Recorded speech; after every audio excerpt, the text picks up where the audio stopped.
Bonjour, que Dieu vous bénisse tous, vous qui suivez mes enseignements, parce que c'est la clé pour ceux qui la trouvent, la clé du paradis pour ceux qui la trouvent.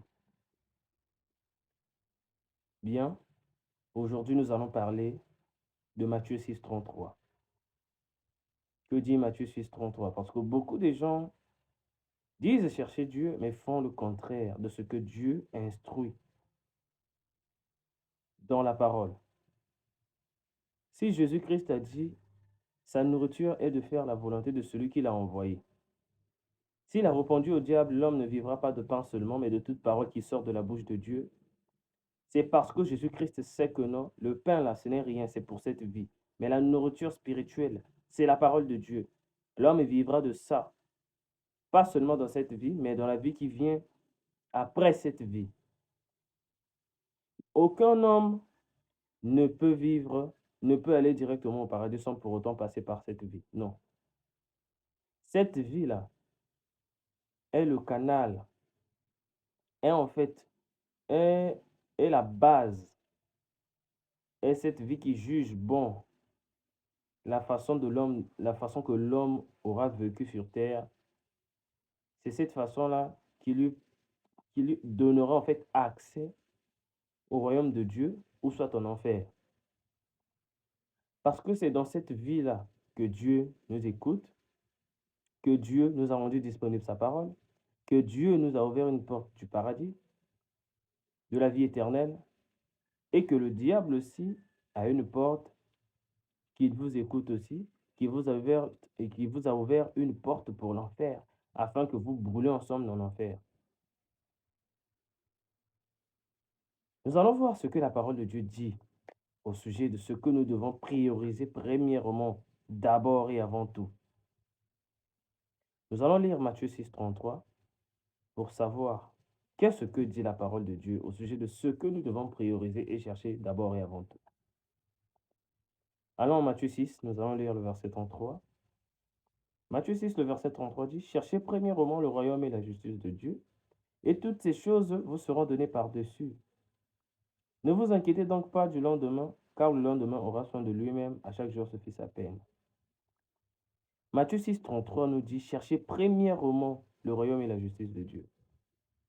Et toutes ces choses vous seront données comment? Par-dessus. » Toutes ces choses, y compris quoi? Y compris le mariage, y compris le travail, y compris la réussite, y compris le succès, y compris tout ce que les hommes cherchent là pour être en paix, pour vivre mieux leur vie.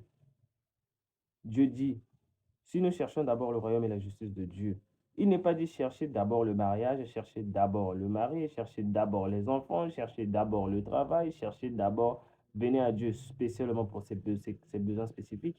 Et le royaume et la justice de Dieu vous sera donné par-dessus. Non, il est dit chercher d'abord. Et toutes ces choses vous seront données par-dessus. Mais si celui qui vous a créé, qui a créé la terre sur laquelle vous vivez, qui a créé toute vie sur terre, vous dit de chercher le royaume et la justice de Dieu. Il sait. Et s'il dit toutes ces choses vous seront données par-dessus. Le royaume et la justice de Dieu n'est que la nouvelle naissance. Parce que quand tu crois et tu confesses, c'est la justice et le salut. Si tu confesses de ta bouche le Seigneur Jésus, si tu crois dans ton cœur que Dieu l'a ressuscité des morts, tu seras sauvé. Car c'est en croyant du cœur qu'on parvient à la justice et c'est en confessant de la bouche qu'on parvient au salut. Romains 19, 10. Le cœur, là, quand tu confesses, quand tu crois, la justice de Dieu pointe sur ton front et son royaume t'est garanti. Tu as déjà un billet pour le paradis. Et quand tu confesses et tu crois, ça veut dire que tu as le Christ en toi. Et le Christ en toi attirera toutes les bonnes choses en toi lorsque c'est le commencement de la véritable vie qui commence. Et le Christ en toi attirera que des bonnes choses qui viendront se compléter par-dessus, pour te permettre de vivre une meilleure vie. Et en étant patient. Vous voyez? Vous, maintenant, qu'est-ce que vous faites? vous faites le contraire.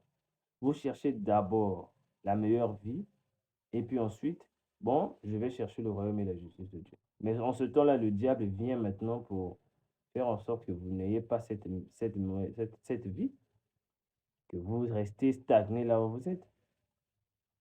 Il y a des gens qui vont se reconnaître ici. Il y a des gens qui vont aussi reconnaître la vie de certaines personnes de ce que au sujet de, dans les paroles que je suis en train de dire. Il y a des gens ici, ça fait déjà plusieurs années qu'elle prie, mais rien ne change dans sa vie. Mais parce qu'elle prie pour chercher quoi d'abord? Si Dieu a dit chercher d'abord, premièrement, le royaume et la justice de Dieu, parce qu'il sait que le diable ne veut pas que vous soyez nés de nouveau, que vous recherchez d'abord le royaume et la justice de Dieu. Le diable fait en sorte que vous recherchez d'abord le mariage. Le diable fait en sorte que vous recherchez d'abord les enfants. Le diable fait en sorte que vous recherchez d'abord le travail et autre chose. Mais qui est contraire au royaume, à chercher premièrement le royaume et la justice de Dieu. Le diable fera en sorte que vous vous inquiétez du lendemain. Mais la parole de Dieu dit, ne vous inquiétez donc pas du lendemain, car le lendemain aura soin de lui-même. À chaque jour ce qui s'appelle. Qui connaît ce qui se passera demain? Personne. Mais si Dieu a écrit ces paroles et dit, ne vous inquiétez pas du lendemain, cherchez premièrement le royaume et la justice de Dieu. Vous êtes tellement sage, tellement plus bon, tellement plus, disons, plus prophétique que Dieu, la source de la prophétie lui-même. Vous vous inquiétez du lendemain. Vous voyez? Personne en faisant cela ne recevra quelque chose de la part de Dieu parce que vous contredisez ce qu'il dit. Un fils sage fait la joie de son père. Quand tu es sage là, tu fais ce que Dieu te dit dans sa parole. Quand tu es sage, cherchez premièrement le royaume et la justice de Dieu. Êtes-vous sûr que si Christ habite en toi, Dieu lui refusera quelque chose? Dieu ne fera pas en sorte que l'esprit qu'il a mis au-dedans de toi soit à l'aise. Et si toi, tu vis selon l'esprit, Dieu est maintenant injuste pour ne pas te donner ce que toi, tu dois vivre dans cette vie pour être à l'aise. Il le fera bien plus. Parce que tu ne cherches pas ça. Tu cherches à vivre en esprit, à vivre pieusement en Jésus-Christ. Voilà maintenant les choses qui doivent venir se compléter en toi. Une bonne épouse, un bon époux, des beaux enfants, des enfants obéissants. Parce qu'on dit, oh non, les enfants du pasteur, baba la pasteur, bazalaraba, moutou, kili, non. Ça, c'est ce que le diable vous présente. Vous êtes sûr que Dieu donne à son serviteur un enfant d'autre moutou et ça l'aura bien été. Dieu sait donner des bonnes choses à ses enfants, hein. Surtout à ses serviteurs. Dieu ne peut pas donner un enfant qui a joué casse-tête dans un serviteur. Ça va perturber les affaires de Dieu. Dieu sait donner des bonnes choses à vos enfants. Faites attention. Ne vous conformez pas au siècle présent. Ce que le siècle présent nous montre là, c'est le diable. Parce qu'il y a des pasteurs qui ont touché des trucs juste pour que l'église soit remplie, juste pour faire des miracles. Ils savent ce qu'ils ont mis sur leurs autels. Vous cherchez premièrement le royaume et la justice de Dieu. C'est très, très important. Aussi longtemps que tu chercheras autre chose avant le royaume et la justice de Dieu, là. Vous pensez, le royaume et la justice de Dieu, c'est quand tu es né de nouveau de l'Esprit de Dieu, quand tu cherches seulement la justice de Dieu et son royaume. Son royaume, c'est quoi? C'est tout ce qui concerne ses affaires pour les autres, comme ce que je suis en train de faire là. C'est pour vous. Mais je sais que j'ai ma récompense auprès de Dieu. La récompense que je cherche, ce n'est pas l'argent sur terre, c'est au ciel. Ma place garantie, mes trésors du futur. Fais quelque chose de bon cœur et cherche premièrement le royaume et la justice de Dieu. C'est tout ce que Dieu a besoin que tu fasses. Le reste, lui-même va t'en donner. Et il en a, et il t'en donnera. Mais cherche d'abord ce que lui te dit de chercher. Et le reste, tu verras. Mettez-le à l'épreuve et vous verrez. Hein? Mettez-le à l'épreuve et vous verrez. Il est garant de sa parole. Ce qu'il dit, c'est ce qui s'accomplit, c'est ce qui se réalise. Il ne ment point. Donc, que Dieu